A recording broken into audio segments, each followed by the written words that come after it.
अब हम करेंगे क्वेश्चन नंबर 4। इस क्वेश्चन में हमें कहा है if quadratic equation X square minus 8x plus K is equal to 0 has real root.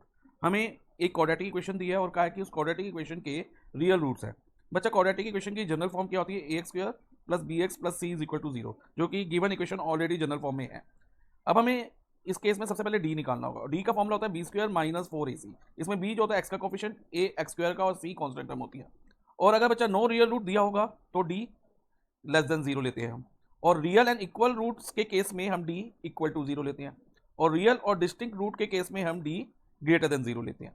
लेकिन बच्चा, इस क्वेश्चन में हमें ओनली रियल रूट्स का है, इक्वल और डिस्टिंक्ट के बारे में कुछ क्लैरिटी नहीं दी, कुछ नहीं बताया। तो हम क्या करेंगे, इन दोनों कंडीशन को कंबाइन कर लेंगे।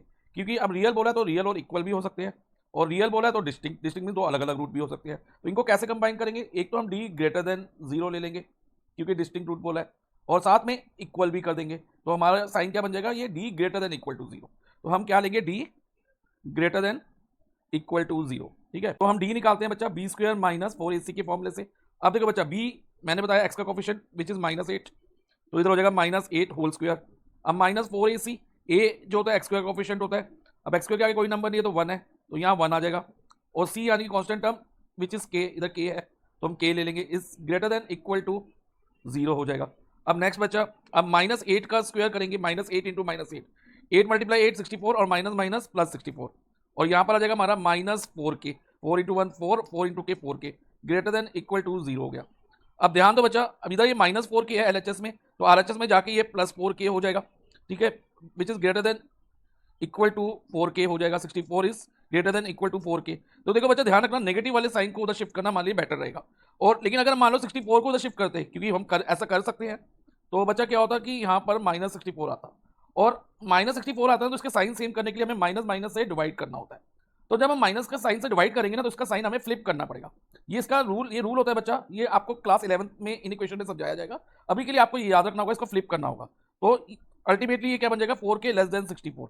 ठीक है, तो चाहे आप ऐसे कर लो चाहे आप ऐसे कर लो, दोनों से आंसर सेम आएगा। तो बेटर है कि आप नेगेटिव वाले को पॉजिटिव बनाओ। ठीक है, तो हम ये वाला नहीं करेंगे, जो हम नेगेटिव वाले को ही पॉजिटिव बना के करेंगे। ओके बच्चा, तो अब ध्यान से समझो। अब k की वैल्यू क्या होगी? अब 4 को आप 64 के नीचे ले लो, तो k is less than equal to 64 upon 4 हो जाएगा। यही कह लो 64 upon 4 greater than equal to k है। ओके बच्चा, अब देखो 64 को 4 से डिवाइड करेंगे तो 16 is greater than equal to k। ठीक है, अब देखो इधर क्या है, k जो है, अगर k के पॉइंट ऑफ व्यू से देखें तो k जो है ना लेस देन 16 है, इक्वल टू 16 है या लेस देन 16 है। तो इसको हम ऐसे भी लिख सकते हैं, k less than equal to 16। Yes लिख सकते हैं, क्योंकि k, इससे भी यही इन्फ्रेंस निकल रहा है कि k less than equal to 16 है। और अगर हम ऐसे लिखते हैं तो भी हमें यही पता चलता है कि k less than equal to 16 है। तो हम इसको इस वे में लिख देंगे, क्योंकि जो ऑप्शन दिए ना हमें इसी वे में दी हुई है, k less than equal to 16। तो हमारा आंसर होगा option B, k less than equal to 16। Please like and share the video and subscribe the channel.